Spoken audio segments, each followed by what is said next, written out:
கர்மா உங்களை எவ்வளவுக்கு எவ்வளவு வீழ்த்தும் தெரியுமா? பெரிய சக்தி படைத்தது. 3 கொடிய விலங்குகளை இந்த பதிவில் கம்பேர் பண்ணியிருக்கேன். இது சத்தியமான உண்மை. நீங்கள் கேட்குறதும் கேட்காம போகிறதும் உங்கள் தனிப்பட்ட சுதந்திரம். ஆனால் கடவுள் ஷீரடியில் இல்லை. அங்கே இருக்கிற கடவுளை விட இன்னொரு இடத்துல அவர் இருக்கிறாரு. அங்கே தான் அந்த தரிசனத்தை நீங்கள் பார்க்க முடியும். அந்த தரிசனத்தை பார்த்துட்டா இந்த கர்மாக்கள் எல்லாம் குட்டி போட்ட பூனை மாதிரி பவ்யமாக போயிடும். இல்லைன்னா இதனுடைய எதிர்ப்புகளை உங்களால் சத்தியமாக சொல்கிறேன் முறியடிக்கவே முடியாது. இது இந்த ஜென்மத்தில் மட்டும் இல்லை, பல ஜென்மத்தில் துரத்தும். உண்மையை புரிஞ்சிக்க கடவுள் அவகாசம் கொடுத்தோம். அதை கேட்க விருப்பம் இல்லைன்னா நீங்களே உங்களை கெடுத்துக்கிறீங்கன்னு அர்த்தம். நீங்களே உங்களை அழிச்சிக்கிறீங்கன்னு அர்த்தம். இதை எல்லாத்தையும் தெரிஞ்சு தெளிவாக பெற்றுட்டிங்கன்னா உங்கள் வாழ்க்கையில் எவன் உங்களை எதிர்த்தாலும் அவனுடைய நிலைமை பரிதாபமாக இருக்கும். வெளியில் நல்லவன் மாதிரியும் உள்ளுக்குள்ள மோசமானவனாக இருந்தால் கடவுள் மன்னிக்க மாட்டார். வெளியில் எப்படியோ அப்படி தான் உள்ளே இருக்கணும். இப்போ உள்ளே இருக்கிறத வெளியில் காட்டினா அசிங்கம் அப்படின்னா அதை மாற்று. இல்லைன்னா கடவுள் மாற்றுவார். கடவுள் வேற ஒருத்தவங்க மூலமாக உனக்கு தண்டனையை கொடுப்பாரு. இது நிச்சயம் நிச்சயம் நிச்சயம். ஓம் சாயிரா சாயிரா, ஓம் சாயிரா சாயிரா, ஓம் சாயிரா சாயிரா, அன்பே சாயிரா, பேரன்பே சாயிரா, அகிலம் தளிக்க ஆத்மா விழிக்க அனுதினம் சாயிரா, எங்கள் அன்பே சாயிரா.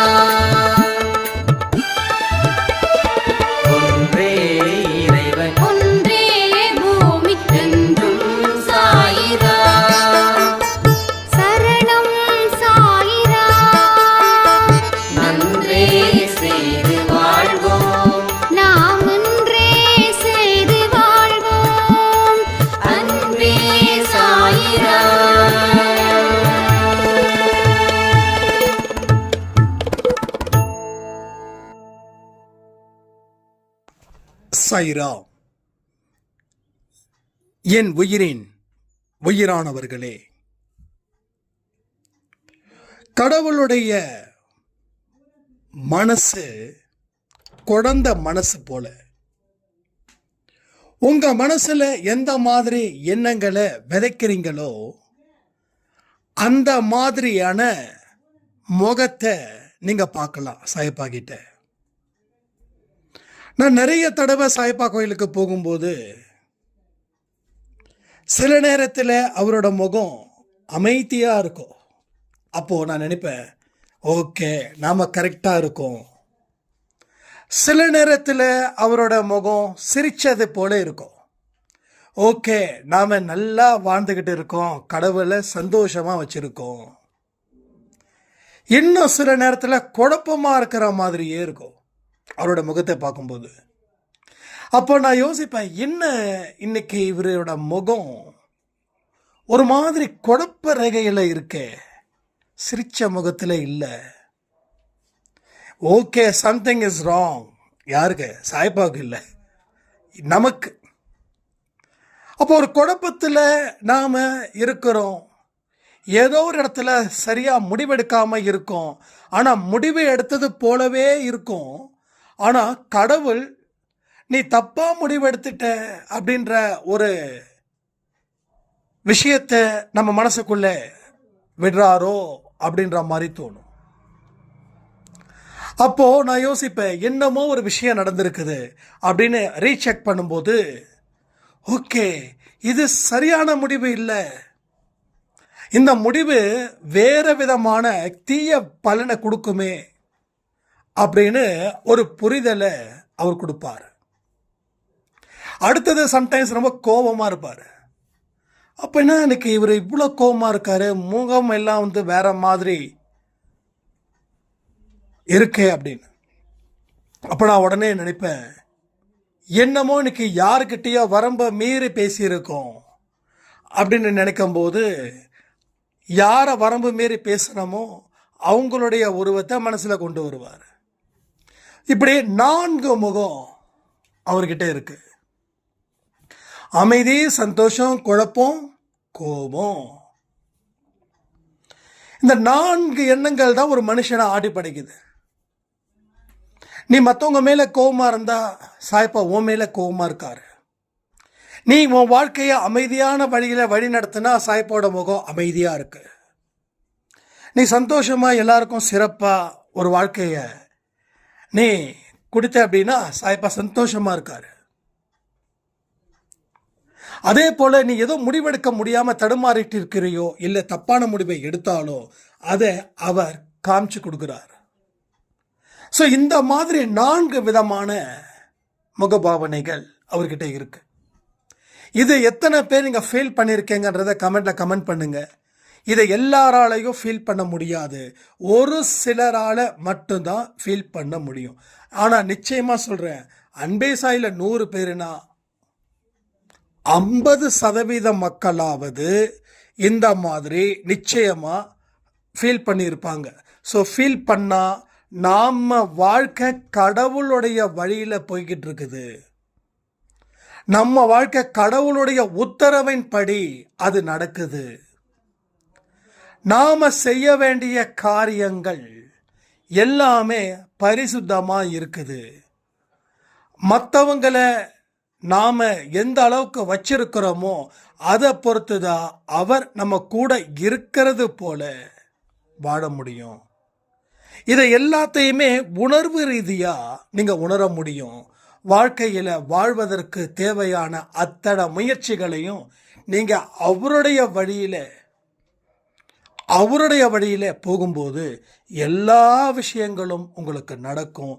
எது சரி எது தப்புன்னு அவர் உங்களுக்கு நிச்சயமாக காட்டி கொடுத்துடுவார். அதனால தான் நான் சொன்னேன், யாராருக்கு வருது அப்படின்னா சிலருக்கு மட்டும்தான் வரும். அப்போது ஏங்க பலருக்கு வரலைன்னு ஒரு கேள்வி வரும்.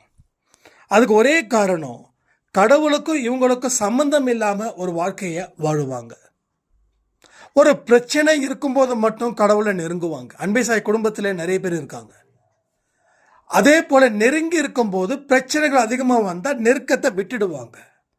எனக்கு நிறைய பேர் தெரியும் அன்பே சாயில்.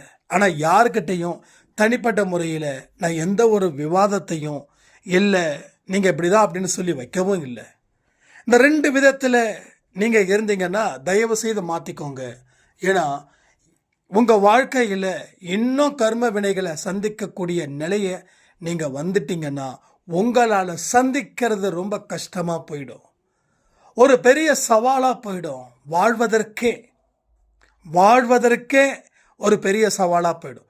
நீங்கள் ஏழையாக இருந்தாலும் சரி, இல்லை பணக்காரராக இருந்தாலும் சரி, இல்லை மிடில் கிளாஸ் பீப்புளாக இருந்தாலும் சரி.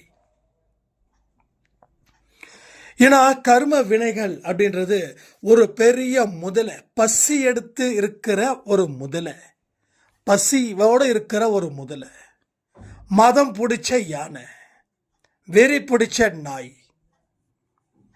இந்த கர்ம வினை எப்படி சொல்லலாம்னா 3 விதத்தில் சொல்லலாம். மதம் பிடிச்ச யானை, அந்த யானை என்ன பண்ணும்? போட்டு வச்சு செஞ்சிடும். யானைக்கு யானையோட பாகன் மேலே அளவு கடந்த உயிர். ஸோ அந்த யானை பாகனையை கூட அந்த யானை காலால் மிதித்து சாகடிச்சிரும். எப்போன்னா அந்த யானைக்கு மதம் பிடிச்சிருந்துச்சுன்னா. அப்போது அந்த யானை பாகனை சாகடிச்சிட்டு அதுக்கு மதம் தெரிஞ்சதுக்கு அப்புறம் தான் தெரியும், ஐயோ இங்கே ஒருத்தர் இருந்தார், நம்மளை பார்த்துக்கிட்டாரு, நமக்கு சாப்பாடு வச்சாரு, நமக்கு குளிக்க வச்சாரு, என்னோட அப்பாவா இருந்தார், அவர் எங்கன்னு சொல்லி சாப்பிடாம இருக்குமா. திருச்சியில் ஸ்ரீரங்கத்தில் அப்படிப்பட்ட ஒரு விஷயம் நடந்தது. கோயில் யானைக்கு மதம் பிடிச்சி அங்கே இருக்கிறவரையே அடித்து சாகடிச்சது. அடுத்த 2-3 நாளைக்கு யானை பக்கா சைலண்ட்டு, அழுக. ஏன்னா யானை பாகனை யாரோ கொண்டுட்டாங்க அப்படின்னு.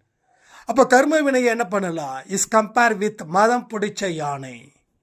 அதே போல் பசி எடுத்த முதலை, பசியோட ஒரு முதலை இருந்துச்சுன்னா நீங்கள் எந்த இடத்துல நின்னாலும் ஒரே சட்டுன்னு கவிடும்.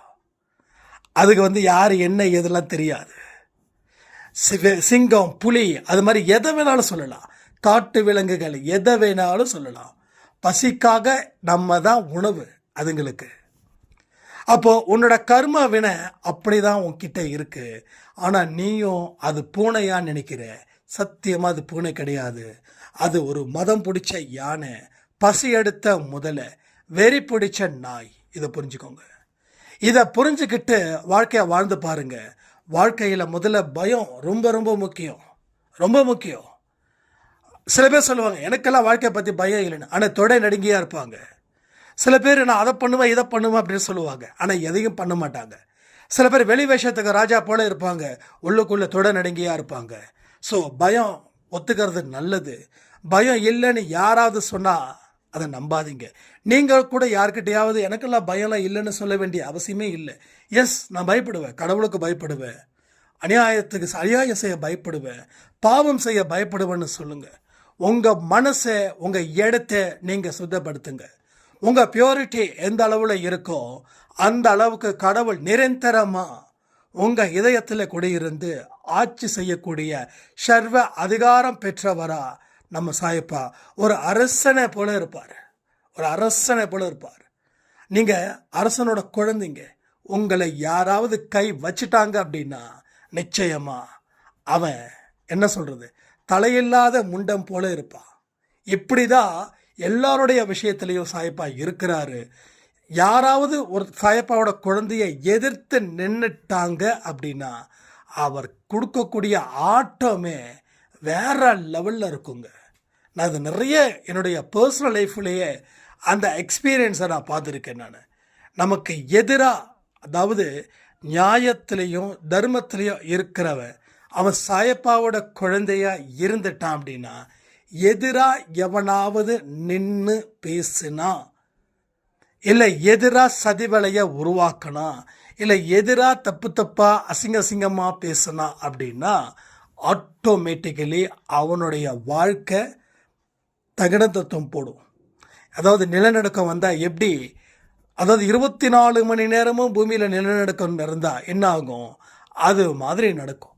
அதனால தான் சொல்கிறேன், தர்மத்தை, நீதி, நியாயம், சாயப்பா, பாவத்துக்கு பாவம் செஞ்சால் பயம், இது எல்லாம் இருக்கிற வரைக்கும் பசி எடுத்த முதல்ல கூட உங்களுக்கு தலைவணங்கும். வெறி பிடிச்ச நாய் கூட உங்ககிட்ட அன்பா இருக்கும். அடுத்தது, இது மாதிரி எந்த விதமான ஜீவராசிகளும் உங்களுக்கு எதுவும் எப்பையும் ஒன்றுமே செய்யாது.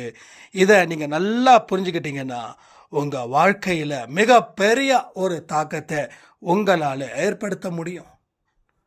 ஸோ எல்லாத்துக்குமே நான் சேலஞ்சு விடுறேன். சாயப்பாவோட வழியில் நீங்கள் நில்லுங்க, நடங்க, உட்காருங்க, சாப்பிடுங்க, நினச்சி வாழுங்க. உங்களுடைய கர்மா அங்கே அழிஞ்சுக்கிட்டு இருக்கும். ஆனால் நீங்கள் பிரச்சனைகள் ஜாஸ்தி இருக்குது, என்ன பண்ணுறது ஏது பண்ணுறது அப்படின்னு தெரியாமல் நீங்கள் இருந்து அந்த மயக்கத்தில் சாய்ப்பாவை விட்டு விலகிட்டீங்க அப்படின்னா கர்ம வினைகள், திரும்பவும் சொல்கிறேன், பசி எடுத்த முதல்ல, வெறி பிடிச்ச நாய், மதம் பிடிச்ச யானை, இந்த 3 ஒன்றா சேர்ந்தா ஒரு மனுஷன் நிச்சயமாக நிலை குலைஞ்சிடுவான். அவனை போட்டு தாக்கும். இது நடக்கும், இது நடந்தே இருக்குது. அன்பே சாய் குடும்பத்தில் நிறைய பேருக்கு நடந்திருக்குது. ஒரு சாய்ராம் சொன்னாங்க, என் வாழ்க்கையில் நிறைய பிரச்சனைகள் இருக்குது, நான் அன்பே சாய் குடும்பத்தில் தான் இருக்கேன், ஆனால் தீராத பிரச்சனைகள் எனக்கு இருக்குது. இங்கே நிறைய பேர் சொல்கிறாங்க சில சாங்கியங்கள் பண்ணணும், சில சடங்குகள் பண்ணணும், ஆனால் நீங்களோ அதெல்லாம் வேண்டான்னு சொல்கிறீங்க. என் மனசு அது பண்ணணும்னு தோணுது, நான் என்ன பண்ணுறது ஏது செய்கிறது அப்படின்னு கேட்டாங்க. நான் ஒரே ஒரு விஷயந்தான் சொன்னேன், அன்பே சாய் குடும்பத்தில் யாரையுமே வலுக்கட்டாயமாக உட்கார வச்சு பாடம் நடத்தலை, யாரையுமே அதிகாரப்படுத்தி இதை செய் அதை செய்யன்னு சொல்லலை. ஒன்று இந்த சைடு நில்லுங்க, இல்லை அந்த சைடு நில்லுங்க. 2 சைடில் நின்றுக்கிட்டு இருந்தால் ஒன்றும் செய்ய முடியாது அப்படின்னு. பட் அவங்க ஏரியாவில் இருக்கிறவங்க கூடலாம் இதை பற்றி பேசி அதுக்கப்புறம் ஏதோ ஏகப்பட்ட மூட நம்பிக்கைகள்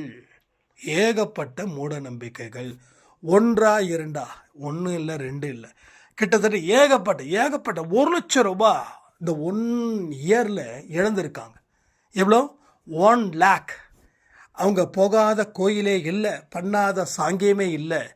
காலில் சாமியார்ன்ற போர்வையில் காலில் விடாத நாட்களே இல்லை. அத்தனை மனுஷங்க கிட்டேயும் காலில் விழுந்து பரிகாரம் செஞ்சு அதை பண்ணி இதை பண்ணி கிட்டத்தட்ட 1,00,000 மேலே செலவு பண்ணியிருக்காங்க. ஆனால் பிரச்சனைகள் தீரவில்லை. பிரச்சனைகள் மட்டும் தீரவே இல்லை. பிரச்சனை எப்படி இருக்குது? பிரச்சனை அப்படியே குட்டி மேலே குட்டி போடுது, குட்டி மேலே குட்டி. இந்த மீன்கள்லாம் குட்டி போடும்போது பார்த்திங்கன்னா ஏகப்பட்ட குட்டி போடுமா. அதனால தான் கடலில் அவ்வளோ மீன்கள் இருக்குது. நம்ம எத்தனை கிலோ மீன் டன் சப்ளை பண்ணாலும் சரி, அந்த மீனை மட்டும் இது பண்ணவே முடியாது. ஒருவேளை யாருமே மீன் சாப்பிடலைன்னா கடல் என்ன ஆகுன்றதை யோசிச்சு பாருங்கள். அது போல் உங்களுடைய சரியான வழியில் நீங்கள் செல்லாமல் எந்த பிரச்சனையும் தீர்க்கவே முடியாது. அப்போ என்ன ஆகுது? மீன் எப்படி குட்டி போடுதோ அது போல உங்களுடைய பாவங்கள் உங்களுடைய பரிகாரத்தினால எதுவுமே அடைக்கப்படவே இல்லை, வளர்க்கப்படுகிறது. ஏன்னா ஒரு மாத்திரைக்கு எந்த நோயோ அதற்கு தகுந்த மாத்திரை தான் எடுக்க முடியும். வயிற்று வலிக்கு வயிறு வலின்னு இருக்குன்னு வச்சுக்கோங்களேன், அதுக்கு சம்மந்தம் இல்லாமல் மாத்திரையை போட்டுக்கிட்டு என்னோட வயிறு வலி குணமாகலை, வயிறு வலி அதிகமாக இருக்குதுன்னு சொல்கிற மாதிரி. ஸோ எதுக்கு எந்த வழியோ அதுக்கு அந்த வழியில் செயல்படணும். அன்பே சாயில் சொல்லக்கூடியது எல்லாம் ஒரே வழி தான். நீதி, தர்மம், நியாயம். இந்த சைடும் ஒரு சைடும், அன்பு, இரக்கம், கருணை அப்படின்ற இன்னொரு சைடுலேயும் வாழ்ந்து பாருங்க. உங்களோட அன்பை அளவில்லாமல் கொடுங்க. யாருக்கும் எந்த எதிர்பார்ப்பும் இல்லாமல் கொடுங்க. யார் உங்களை பகைச்சாலும் தைரியமாக இருங்க. யார் உங்களை எதிர்த்தாலும் தைரியமாக இருங்க. வாழ்க்கைன்றது பிறப்புக்கும் இறப்புக்கும் இடைப்பட்ட ஒரு நிகழ்வு தானே தவிர பெரிய மாயாச்சாலமெல்லாம் ஒன்றும் கிடையாது. எதை எடுக்கிறையோ அது உனக்கு சொந்தம், எதை எடுக்கலையோ அது உனக்கு சொந்தம் இல்லை. எடுக்கிறத நல்லதாக எடுத்துக்கிட்டா வாழ்கிறதும் நல்லபடியாக வாழ முடியும். எடுக்கிறத மோசமாக எடுத்துக்கிட்டா அத்தனையும் நம்ம பதில் சொல்லி தான் ஆகணும். ஸோ வாழ்க்கையில் பல பேருக்கு இப்படிப்பட்ட சிச்சுவேஷன் தான் இங்கே சேர்ந்துருக்குது. அந்த சிச்சுவேஷனால் வாழ்க்கை வீணாகிக்கிட்டு இருக்குது. அந்த வீணாக போன வாழ்க்கையை நாம் தான் தலையில் சுமந்துக்கிட்டு இருக்கோம். அதை எடுத்து வைப்பதற்கு உண்டான நேரமும் காலமும் என்னைக்கோ சாய்ப்பா கொடுத்துட்டாரு. ஆனால் இப்போ வரைக்கும் அதை இறக்கி வைக்க மனசு இல்லை. அப்படின்னா உங்கள் மனசில் அப்படி என்ன தான் ஓடுதுன்றதை நான் கேட்கல, சாய்ப்பா கேட்குறாரு. அது என்ன ஓடுதுன்றதை பார்த்துட்டு அதற்கு தகுந்த மாதிரியான வழிகளை தேர்ந்தெடுத்தா வாழ்க்கை அப்படின்ற ஒரு அழகான ஒரு பூங்காவியத்தை நீங்கள் பார்ப்பீங்க. இல்லைன்னா வாழ்க்கைன்றத தரித்திரம் வாய்ந்ததாகவும் மோசமானதாகவும், நிற்கிறதுக்கு கூட பயமாக இருக்கிற மாதிரியும், தூங்கிறதுக்கு கூட பயமாக இருக்கிற மாதிரியும், வெளியில் போகிறதுக்கு கூட பயமாக இருக்கிற மாதிரியும், அடுத்தடுத்த நொடி என்ன நடக்குமோ ஏது நடக்குமோ, எவன் நம்ம வீட்டுக்கு நம்ம அவமானப்படுத்துவானோ அப்படின்ற ஒரு தாட் ஆஃப் ப்ராசஸிங்கில் உங்கள் மைண்டு வேலை பார்த்துக்கிட்டே இருக்கும். ஸோ வெளியில் சில பேர் பார்த்திங்கன்னா நீதிமான்கள் மாதிரி பேசுவாங்க, ஆனால் உள்ளுக்குள்ளே சாக்கடை ஓடும். அந்த சாக்கடையை கடவுள் வெறுக்கிறார். ஏன்னா இவன் வெளியில் பேசாமல் இருந்தால் கூட இவன் தப்பிச்சிருப்பான். ஆனால் வெளியில் இவன் நல்லவன் மாதிரியும் நியாயமானவன் மாதிரியும் இவன் தான் உலகத்துக்கே அத்தனை நல்ல விஷயங்களை போதிக்கிறவன் மாதிரியும் இருப்பான். ஆனால் உள்ளுக்குள்ளே சாக்கடை ஓடும். அந்த சாக்கடையை கடவுள் வெறுக்கிறார். இப்படி வெளியில் சொல்லாமல் இருந்தால் கூட இந்த சாக்கடையை கடவுள் சுத்தப்படுத்திடலான்னு நினைப்பார்.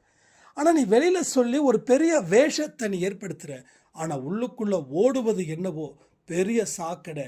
அதனால் உன்னை ஏன்டா நான் காப்பாற்றணும், நான் உன்னை ஏன் காப்பாற்றணும், உன்னை எந்த அளவுக்கு வளர்ச்சி அடைய வச்சேனோ அந்த அளவுக்கு உனக்கு வீழ்ச்சியையும் நான் கொடுப்பேன் அப்படின்ற மாதிரி அவரே நம்மளை வீழ்ச்சியில் வலையில் சிக்க வைக்கிறார். நீங்கள் சிக்க வேண்டிய அவசியமே இல்லை. அதனால் வெளியில் நல்லவர்கள் போலவும் உள்ளுக்குள்ள உண்மையாகவே நீங்கள் மோசமானவர்களாக இருந்தால் கடவுள் மன்னிக்க மாட்டார். உள்ளே என்ன இருக்கோ அதை வெளிப்படுத்துங்க. அப்போ வெளிப்படுத்துறது கேவலமாக இருக்குதுன்னா உள்ளே இருக்கக்கூடிய எண்ணத்தை மாற்றுங்க, அவ்வளோதான் சொல்லுவேன். இப்போ உள்ளே எனக்கு இப்படி தான் இருக்குது, அடுத்தவங்களை கெடுக்கணும்னா அடுத்தவங்களை கெடுக்கிறது நல்லதானா? அடுத்தவங்களை கெடுத்தா மறுபடியும் சொல்கிறேன், தலையில்லாத முண்டம் போல தான் சுற்றிக்கிட்டு இருக்கணும். அப்போது வெளிப்படுத்தக்கூடிய விதம் முகத்தை சுளிக்குதுன்னா அப்போ உள்ளுக்குள்ளே இருக்கக்கூடிய கன்றாவியான விஷயத்தை மாற்ற வேண்டியது தானே. அது எவ்வளவு பெரிய ஒரு தடங்களாக வாழ்க்கைக்கு வீழ்ச்சியை கொடுக்குதுன்றதை யோசித்து பார்க்க வேண்டியது தானே. இப்போ நிறைய பேர் பாருங்களேன், எத்தனையோ பொண்ணுங்களை ரேப் பண்ண இதே தொடர்ந்து சொல்கிறேன் அப்படின்னா, ஒருத்தன் ஒரு வீணா போனவன், ஒரு புறம்போக்கு ஒரு பொண்ணை ரேப் பண்ணுறான்னு தெரியுது, அதனால் அவன் சட்டத்துக்கு முன்னாடி நிற்க வைக்கப்படுவான். போலீஸ்காரங்களாம் அடி பிரித்து மேய்ஞ்சிருவாங்க. எந்த போலீஸ்காரங்களும் சிகப்பு கம்பளத்தை விரித்து போட்டு வாங்க வந்துட்டு அடுத்த ஒரு பொண்ணுக்கு வந்து நீங்கள் ரேப் பண்ணுங்க, நீங்கள் எவ்வளோ வேணாலும் பண்ணாலும் யாரும் சொல்ல மாட்டாங்க. அடி பிரித்து வச்சு எந்த அடி அடிப்பாங்கன்றது நம்ம நிறைய பேரை பார்த்துருக்கோம், நிறைய பேர் கேள்விப்பட்டிருக்கோம். அந்த மாதிரி அந்த வலியையும் தாங்கி அதை பண்ணுறதுக்கு முன்னாடியே அது கிடைக்குன்றதும் தெரிஞ்சுக்கிட்டு அவன் பண்ணுறான்னா அவன் எவ்வளோ பெரிய மோசமானவனாக இருப்பான். அவன் இந்த பூமிக்கே பாரமாக இருக்கிற நாய் அந்த நாய். ஸோ அதனால தான் திரும்ப திரும்ப சொல்கிறேனே, உள்ளுக்குள்ளே இருக்கக்கூடிய வக்கரம் வெளிப்படுத்தும் போது அது பல இடத்துல அவமானத்தையும் ஒரு மோசமான ஒரு மனுஷன் அப்படின்னு ப்ரூஃப் பண்ணுறது மட்டும் இல்லை, வெளியில் இருக்கக்கூடிய மக்களும் அந்த தண்டனையை நிச்சயமாக கொடுப்பாங்க. அப்போது வெளிப்படுத்தக்கூடிய விஷயங்கள் உள்ளுக்குள்ளே இருக்கக்கூடிய எண்ணங்கள் வச்சு தான். அதை நாம் சரி பண்ணாமல் எதையுமே சரி பண்ண முடியாது. உங்கள் வீட்டை என்னதான் விலை உயர்ந்த பளிங்கு கல்லை வச்சுக்கிட்டு பூஜை ரூம் கட்டியிருந்தாலும் சரி, உன் மனசில் சாக்கடையும் குப்பைகளும் இருந்துச்சுன்னா அந்த பளிங்கு கல்லால் செய்யப்பட்ட பூஜை முறைகள் அத்தனையுமே உன் முன்னாடி ஒன்றுத்துக்கும் கிடையாது. ஒரு சிங்கிள் பைசாவுக்கு கூட அதில் லாபமே கிடையாது. ஆனால் உன் மனசு சுத்தமாக வை, ஒரு சாதாரண இடத்துல கூட ஒரு சின்ன ஃபோட்டோவை கூட வச்சு கும்பிடு, கடவுள் அங்கே நிற்பார். கடவுளோட முகத்தில் மிகப்பெரிய புன்னகையும் ஒரு மிகப்பெரிய ஒரு சந்தோஷமும் அவருடைய மனதில் இருக்கும். இதை எல்லாத்தையும் முடிவு பண்ணுங்க. ஏன்னா ஒரு பதிவும் சும்மா வந்து உட்காந்துக்கிட்டு நான் என்னமோ பேசுகிறேன், நீங்கள் என்னமோ கேட்குறீங்க, கமெண்ட் பண்ணுறீங்க, அதை தாண்டி என்ன சாதிச்சிங்கன்றது ரொம்ப முக்கியம். முதல்ல மனசில் மாற்றத்தை ஏற்படுத்துவதன் மூலமாக தான் நீங்கள் அச்சீவ் பண்ண முடியும் இந்த வேர்ல்டில். உங்களை நீங்கள் வெல்ல முடியுதான்னு பாருங்கள், உங்கள் மனசை கட்டுப்படுத்த முடியுதான்னு பாருங்கள். ஒன்ஸ் உங்கள் மைண்டை நீங்கள் கண்ட்ரோல் பண்ணிட்டா உலகத்தை நீங்கள் வென்றது போல சமம். ஆனால் ஐம்புலன்களை எந்த வழியில் அடக்கணுன்றது தான் முக்கியமான விஷயம். அதை பற்றி தான் பேசுகிறோம். இந்த ஐம்புலன்களை வென்றுட்டாவே நீ ஜெயிச்சிட்டேன்னு அர்த்தம். அப்போ என்ன பண்ணாலும் ஏது பண்ணாலும் இந்த உலகம் எவ்வளவு தான் ஒரு ஆசை வார்த்தைகளை சொன்னாலும் ஆசையை தூண்டுனாலும் நம்ம என்ன பண்ணுவோம்? அதுக்கு மதிப்பு கொடுப்போமா? சத்தியமாக கொடுக்க மாட்டோம். ஏன்னா உங்கள் ஐம்புலன்களும் உங்கள் கண்ட்ரோலில் இருக்கும்போது அதை யார் என்ன பண்ணாலும் சரி, அதுக்கு வந்து எந்த இடத்துலையும் முடிவு கட்டவே முடியாதுன்றது தான் உண்மை. இதை நல்லா புரிஞ்சுக்கிட்டா எல்லாருடைய வாழ்க்கையிலையும் ஒரு மிகப்பெரிய வெளிச்சத்தையும் ஒரு பெரிய தாக்கத்தையும் நம்மால் ஏற்படுத்த முடியும். அப்போ சாய்ப்பா எங்கப்பா இருக்கிறாருன்னா உனக்குள்ளே இருக்காரு. உனக்குள்ளே இருக்கிற சாய்ப்பா தான் உன்னை வந்து உறுதிப்படுத்துவார். நீ உனக்கு உள்ள இல்லாத சாய்ப்பாவை வெளியில் கோயிலில் ஒரு அடையாளத்துக்காக மட்டும்தான் தேட முடியுமே தவிர வேறு எந்த ஒரு பிரயோஜனமும் சத்தியமாக கிடையாது. ஷீரடியில் எத்தனையோ மக்கள் போகிறாங்க, போன அத்தனை மக்களுக்கும் பணக்காரர் ஆயிட்டாங்களா? நோய் நொடி இல்லாத ஒரு வாழ்க்கையை கடவுள் கொடுத்துட்டாங்களா? ஆனால் ஷீரடிக்கு போகாமலே நெஞ்சில் சாயப்பாவை வச்சு வணங்குறவங்க, அவர் இதயத்தில் குடியிருக்கிறவர், யாருக்குமே எந்த பிரச்சனையுமே வந்ததே கிடையாது. என்கிட்ட நிறைய பேர் சொல்லுவாங்க, நீங்கள் என்ன சாய்ப்பா கோயிலுக்கு ஒருத்தர் தான் போனீங்க, ஷீரடிக்கு மறுபடியும் போகலையா அப்படின்னு. இல்லைங்க, ஏன் போகணும்னு உங்களுக்கு தோணலையான்னு கூட நிறைய பேர் என்கிட்ட பர்சனலாக கேட்டிருக்காங்க. நான் ஒரே ஒரு வார்த்தை தான் சொன்னேன், போகணும்னு எனக்கு தோணலை, போகிறதால மட்டும் எனக்கு சாட்டிஸ்ஃபைடு ஆகலை. அப்போ என்ன அவங்கன்னா, என் மனசுக்குள்ளே இருக்கிறார், எனக்கு அதுதான் பெரிய ஒரு சாட்டிஸ்ஃபைடை கொடுக்குது. கோயிலுக்கு குழந்தை சொல்லி அலைஞ்சி சாமியை பார்க்கறதுக்கு பதிலாக ஒரு 10 நிமிஷம் கண்களை மூடி நம்ம இதயத்துக்குள்ளே பார்க்கும்போது அவர் அங்கே உட்காந்துட்டு இருக்கக்கூடிய அழகு ஷீரடியில் கூட அந்த அழகை பார்க்க முடியாதுங்க அப்படின்னு. இது உண்மை. இது எத்தனை பேர் உணர்றீங்கன்னு எனக்கு தெரியல. உணர்ந்தவங்க கமெண்ட் பண்ணுங்கள். ஏன்னா இதயம் சுத்தமாக வை, இதயத்தில் இருந்து தான் எல்லாமே வருது. மோசமாக இருந்தால் இதயம்தான் முதல்ல வெடிக்குது. ஹார்ட் அட்டாக் ஏன் வருது, பிபி ஏன் வருது, சுகர் ஏன் வருதுன்னா உன் எண்ணங்கள் சரியில்லை. உன் சாப்பாடெல்லாம் விட்டுரு, அதெல்லாம் விஷயமே கிடையாது. நீ ஒருத்தரை நினச்சி பயங்கரமாக கோவப்படும் போது உன்னோட தலை வெடிக்குது, நீ ஃபீல் பண்ணுற, உன் உடம்பு பலகீனமாகுது. ஒரு அரை மணி நேரம் உங்கள் கணவன் கிட்டேயோ இல்லை உங்கள் மனைவி கிட்டேயோ இல்லை உங்கள் மாமனார் மாமியார் நாத்தனார் யாரோ ஒருத்தவங்க கிட்ட நீங்கள் சண்டை போடும்போது, சண்டை போடுற வரைக்கும் அந்த எனர்ஜி இருக்கும். சண்டை போட்டு முடிச்சதுக்கப்புறம் அந்த எனர்ஜி லெவல் தாறுமாறாக குறையும். ஒரு மாதிரி பிபியில் இருக்கிறவங்களுக்கு மயக்கமே வரும், தலை சுத்தல் வரும். இந்த மாதிரியான இஷ்யூஸ் எல்லாமே கரெக்டாக நடக்கும். ஏன்னா உன்னோட பலம் ஒரு எமோஷ்னலால் போச்சு. அப்போ தொடர்ந்து உன்னோட பலம் ஒரு எமோஷ்னலால் போக போக என்ன ஆகுது, ஒரு சர்டன் ஸ்டேஜில் உனக்கு உடம்புல நோயாக மாறுது. உனக்கு அந்த பலத்தை அந்த டேப்லெட் எடுத்து கொடுக்குது. நல்லா புரிஞ்சுக்கணும். சுகர் பேஷண்ட்டுக்கு மாத்திரை எதுக்கு கொடுக்குறாங்கன்னா பலத்தோடு இருக்க தான். அந்த சுகரோட அளவு ஒரே அளவில் தான் இருக்கும். அப்போ உன்னோட பலம் குறையிறதுக்காக தான் எக்ஸ்ட்ரா ஆர்டிஃபிஷியலாக சில விஷயத்தை சாப்பிட்றோம். அதுக்கு முன்னாடி 50-60 நிறைய பேர் இறந்து போயினாங்க. ஆனால் இன்றைக்கி மெடிக்கல் உலகம் வேறு அளவில் புரட்சி பண்ணிக்கிட்டே இருக்குது. எத்தனை மாத்திரை போட்டாலும் சரி, எத்தனை நோய் வந்தாலும் சரி, மாத்திரை போட்டு 80 ஈஸியாக தாண்டிடலாம் அப்படின்னு. அப்போது மாத்திரையோட உதவியோடு தான் நம்ம வாழறோம். நமக்கு எதுக்குங்க இவ்வளோ பெரிய வாயி சொல்லுங்கள்? அப்போ மாத்திரை இல்லைன்னா உன்னால் வாழ முடியாது, மாத்திரை இல்லைன்னா மூச்சு விட முடியாது, மாத்திரை இல்லைன்னா உன்னோட அகங்காரத்தை கொட்ட முடியாது, அதிகாரத்தை கொட்ட முடியாது. நீயா எதையும் உருவாக்கலை, நீ எதையுமே உருவாக்காத உனக்கு இவ்வளவு பெரிய ஒரு ஆணவமா, இவ்வளவு பெரிய அகங்காரமா? இதுதான் கடவுள் கேட்குறாரு. ஸோ கடவுள் சொல் படி நீங்கள் நடந்து பாருங்களேன், வாழ்க்கைன்றது ரொம்ப அழகாக இருக்கும்.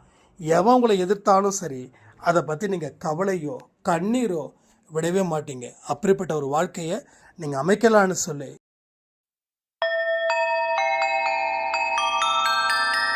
ஓம் சாயிரா.